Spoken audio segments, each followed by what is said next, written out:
जय श्री राम दोस्तों। दोस्तों, क्या आपने कभी किसी ऐसी जगह के बारे में सुना है जहां इंसाफ का मतलब सही या गलत नहीं होता, बल्कि कौन बचेगा और कौन मिटेगा ये तय किया जाता है।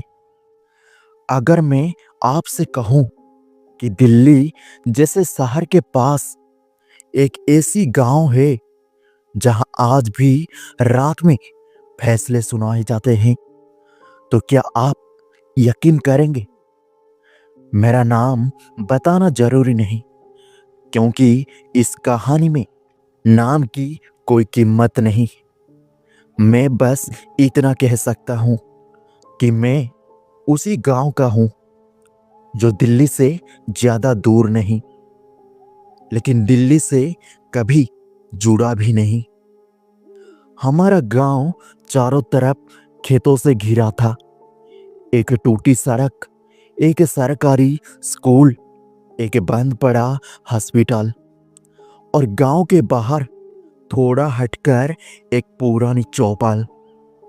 दिन में वो जगह बस लकड़ी और मिट्टी का ढांचा लगती थी, लेकिन शाम ढलते ही कोई वहां रुकता नहीं था। मैं जब छोटा था तो दादी हमेशा कहती थी, सूरज ढलने के बाद चौपाल के पास मत जाना। मैं पूछता था, क्यों दादी? वो बस इतना कहती थी, वहां किसी का नाम जोर से नहीं लेना चाहिए। गांव में एक कहानी सब जानते थे, लेकिन कोई पूरी नहीं सुनाता था। कहते थे करीब 30 साल पहले यहाँ एक पंचायत बैठी थी। एक गलत फैसला हुआ और उसी रात किसी ने इंसाफ मांगा। मेरे दादा ज्यादा बोलते नहीं थे। एक रात मैंने जिद की। उन्होंने बस इतना कहा, जिस दिन सच को दबाया गया था उसी दिन कुछ और जाग गया था। मैंने पूछा, क्या? दादा ने चौपाल की तरफ देखा और चुप हो गए। और जैसे जैसे मैं बड़ा हुआ, कुछ चीजें मेरे नजर में आने लगी। चौपाल के पास मोबाइल का सिग्नल अचानक चला जाना, कुत्तों का रात में वहां भौंकना और फिर अचानक चुप हो जाना, और सबसे अजीब, नीम के पेड़ के नीचे हमेशा गिल्ली मिट्टी, चाहे बारिश हो या ना हो। हमारे गांव के लोग अजीब थे। दिन में सब नॉर्मल, लेकिन अगर चौपाल का जिक्र आ जाए तो आवाज धीमी हो जाती थी, आंखें नीचे झुक जाती थी। मैं 25 साल का था जब दिल्ली में नौकरी करने लगा। सालों बाद मैं गांव लौटा। पहली चीज जो मैंने नोटिस की, चौपाल की मरम्मत हो रही थी। नई लकड़ी, नई छत, लेकिन वही पुरानी जगह। मैंने एक बूढ़े से पूछा, दादा, इतनी रात को काम क्यों हो रहा है? उसने हथौड़ा रोक दिया, मेरी तरफ देखा और बोला, क्योंकि अब फिर से बैठक होने वाला है। उस रात मैं छत पर सो रहा था। करीब रात के 2 बजे मुझे लगा जैसे किसी ने धीरे से कहा, तैयारी पूरी हुई। मैं उठकर बैठ गया। चारों तरफ पूरी खामोशी थी, लेकिन चौपाल की तरफ से एक आवाज आई। घंटी नहीं थी, लेकिन आवाज घंटी जैसी थी, इतनी धीमी कि कानों से ज्यादा सीने में सुनाई दे। मैं छत से झांका।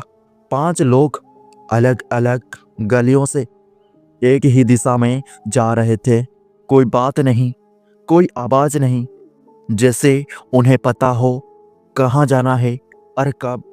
मुझे उनके पीछे नहीं जाना चाहिए था, लेकिन कुछ आवाजें पीछा नहीं छोड़ती। मैं नंगे पांव धीरे धीरे उनके पीछे चला। हर कदम पर मिट्टी ठंडी लग रही थी, बहुत ज्यादा ठंडी।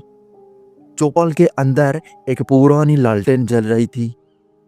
उसकी रोशनी किसी को पूरा नहीं दिख रहा था और बीच में एक परछाई बैठी थी।